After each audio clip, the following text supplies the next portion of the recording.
welcome to the show, and let us meet our panel. My personal favorite founding member of the Saviors Alliance for Lifting the Truth, Christine O'Donnell. Yeah. Hello, beautiful. How are you? Oh, you like it that way. The once and future host of MTV's Singled Out, Chris Hardwick. Yeah. Chris, good to see you back here. He is a one-of-a-kind singer, songwriter, producer, and his new CD is Urban Rhapsody. Just between you and me, he's also a super freak, Rick James. Rick, what a great pleasure to meet you. Thank you very much. And finally, he'll be at Bally's in Las Vegas, November 28th through the 30th. His new cookbook is Eat This Too. It'll also make you feel better. The one, the only, Dom Deluise.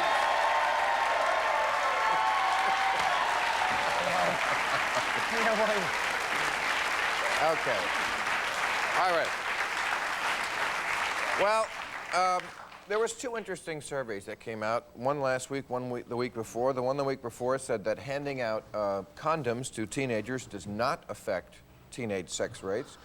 And last week there was a national survey that said 82% of Americans, that's a lot, including 74% Republicans, said yes to sex education in the schools. That instead of teaching just abstinence, we should teach sex education. But what type of, is it sex education like, don't do this, this will happen, this is bad, or is it like, now the missionary position when you, I mean, what type of sex? Sure, you should. What type of, is it instructional sexual education? Well, it's not about which one's put out, Chris. I mean, it's telling kids what goes on if they do have sex. It's assuming that kids are going to have sex. Well, you know what makes me angry about Tell that us, is what? I will tell you.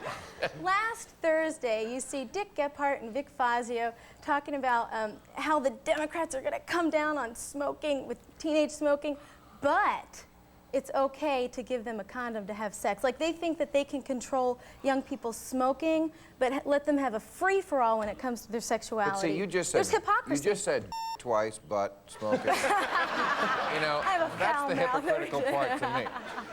You know, you do have to give a sex education because I have a problem figuring out what things were when I was about 12 years old. I had a friend, Sonny Ippolito. I was 12 years old, and he told me that my mother and father were sleeping together, and I took him, pushed him against the wall, and said, "Don't you say that about my mother." So I really needed to know the basics. I didn't know missionary. I didn't know nun, priest. I didn't know any of that stuff until Father Bayless took me for a walk. No, what I'm saying is he still there? Yeah, he's still there. So, you not only you want to tell kids about sex, the basics, you do want to tell them about what to avoid and what little areas not to go in. The other side says like if you give out the other side says if you give out condoms, right, then you're really saying it's okay to have sex. If you give out condoms, you're letting them play Russian roulette, because a condom will not protect you from AIDS or any other kind of sexually transmitted diseases. That is the most dangerous thing you could say. That is a fact.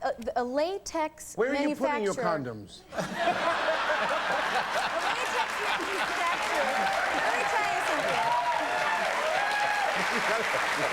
Okay, this statistic came out from a latex manufacturer, not from any kind of group with an agenda. Tom, those are the ones with the little holes in them and the lights. Oh, the lights. Yeah, they go off. But the average pore, this is a fact, listen, the average pore in a latex condom, and not pore like these accidental holes that you hear about that just got recalled, is 50 to 500 times larger than the AIDS virus. So that is like expecting a chain link fence to protect you from a bullet. And yet we're telling kids, go ahead, use this to protect you. But you know, this information is not... life. You know, this information is very scary, because if any kid believes what you're saying and doesn't wear a condom, right. it doesn't really matter if I wear a condom or not. And he puts on a chain link fence, he's going to kill himself. Bill, yes. I have to agree, because You agree with Christine? yeah, I really do. I think that. Well, what do you know about women? Let's hear his point. I say that in jest, of course. I know, Chris. So, it's kind of saying things like, what do you know about men? I'm sorry, Chris. Wrong tabloid. I'm sorry. No, but you tell a guy sir. he has a nice ass backstage, and he bludgeons you the entire. there's so many kids these days, they have no father figures, have no mother figures, you know, and I think most of the things the parents, a lot of parents, at least mine, were afraid to talk about, you know, sexuality and sex. You know, you got to go learn this for yourself. So I think it's important that in schools, if they start them young, you know, because they're not grounded. They really have no religion. They have no spirituality. You know, they have, they have a lot of rap records and a lot of different records, Super Freak, being one of them, that, you know, help them, you know, want to go out and experience sexuality. I think they should know what they're doing. But you said you agree with her. Are you for abstinence? She's for teaching abstinence. I think the parents, you know, hey, there's no way that kids these days are going to abstain. And Yes, there is. No, yes, there is. You're right. But There is. How do you teach abstinence, though? Don't put this in here. You teach End of young class. people. Yeah. You teach young people. All right, bye, kids. You teach them how to make wise decisions, how to exercise self-control, and when you do that with a young person, that produces a confidence that carries on into other areas of their life that's not as well. abstinence. I have to take a break, but when I come back, I want to ask you, Pseudo-knowledge. didn't God make us the way they are? I mean, you're big on God. I'm big on Why God. would he I make love him. teenagers the horniest people in the world and then not want them to have sex? But we have to take a break before we get to that.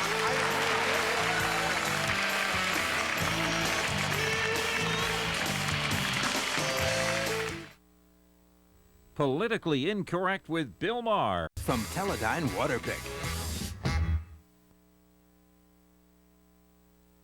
If you're planning to be in the Los Angeles area and would like free tickets to Politically Incorrect, call 213-852-2655. Okay, we're talking about whether we should teach kids in the public schools sex education as opposed to sheer abstinence. Now, I have some statistics. 66% of the girls and 67%, so it's almost even, of the boys, before graduating high school now, do have sex. With a partner or alone? No, No, I mean, hey. oh no, actual, you know. Yeah, well, But I don't think, is masturbation technically sex? I don't know, Dom. I know the first time I had sex, I was frightened, I was scared, I was alone, but that's not the point. My point is that I don't think it's called sexual intercourse until you have Dom, two the first people time, there. you know, a lot of guys really go into sex thinking they're real macho, right? You know, every time I hear men talk about the first time they have sex, it's like they knew exactly what they were doing. Well, I had no idea what I was doing. I was going in every crevice Shot in that the I dark. could. I was going in every crevice that I could. I didn't know. Oh. And I thought I was having fun. Yeah. And then I ran to the corner. I think I had to go to the bathroom. Oh. That was. You may have done. Rick, maybe you would not be the right one to teach the kids. No. No, you know what? But I mean, You know what? Wrong, Bill, wrong. Wrong, because they should learn from someone who has the song about it. And who knows? I think, anyway. They should learn what sex is intended to be. A love thing. What is it? What is sex intended to be? Sex is intended to be a Go ahead. physical expression of love between a husband and wife. Only a husband and wife. That is your. Only if the husband and wife that are married to each other. But Too. That's a big distinction. But that's very strict. That's very strict. Are you aware that almost nobody does that? And that's unfortunate. That's something very telling about our society. That they should. And that's why so many young people are dying of AIDS. That's why there's so much sexual perversion what- today. It's responsibility that makes them Yeah, you get need AIDS. information. It's not having, Right. it's not- If you're going to screw around, you that's need not. information. You got to find out what not to touch. What about a compromise? There are cases of people who have gotten AIDS while using a condom. Yes, there what do you are, say but to But you know- someone there's like that? always, you're always going to have a case, Right. Well, there was a Hey, guy if who you choked teach on a them- Dorito, we if- shouldn't eat those, No, It's if you like, teach, we're always going to someone, have that. if you teach someone how to respect their sexuality, But then you don't have to Christine- look them in the face when they're dying of In- AIDS. in- Because you in- told them In order that for that your condom theory would protect them. in order for your theory to work, How to respect their bodies and That your body respect is their a gift beautiful of temple, sexuality. and everything should just Absolutely, be your keeping body it. is a temple Nurse. of God. I agree. Yes, sir. in order I for agree your with theory you, to dear. work, you need men and women to both abstain. Otherwise, it doesn't really work. I mean, if your husband has seen 37,000 women and you've You know what I mean? See nobody but him. It doesn't. Well, that's it why doesn't you almost need pay to do marry that. someone that you're equally yoked But what with. about a compromise? What about teaching kids sexual education, saying this is what happens if you do, and then to give them, teach them the options of what abstinence could be? What about Christine? That's like saying, okay, don't drink and drive because you'll die, but if you're going to drink, let me buy you the beer so that you don't get in trouble for No, having it's not a like that at all. No, you made that up. It's You not made that up. protecting them. Christine? It's not protecting them. What about just meeting your mate, saying, okay, we won't have sex, we won't do any of that, we'll just turn on the television and watch the X channels. What about that sort of thing? So that's like a nice compromise, isn't it? No, that's not What a if it's compromise. a husband and Because wife what on it the X channel? Is what that is okay? the point of Is those watching X married channels? porn okay? But I mean, It's to there's no create touchy-feely lust. going on. And You're just not laying only up that, watching. Hey, honey, look at that. You think someone's going to be able to sit there and watch that? I've done that. And also, why also, wait a minute. Now you're getting into the issue of pornography, which You've opens done that up a because you didn't have whole anything other- left. That's why you were able to do that. That's right. Pick on Rick Week. No, really, I've done that. Plus, it's also, as a Christian, I mean, that brings up another point in that our call is to remain pure, and that means whether we're married or whether we're not married, and putting that stuff into your mind. I'm glad you came back to religion, because I never got to my question, which I wanted to, which was about, doesn't God dictate how we are, and why would he make... Well, we got to take a break. We'll come back to this question the next time.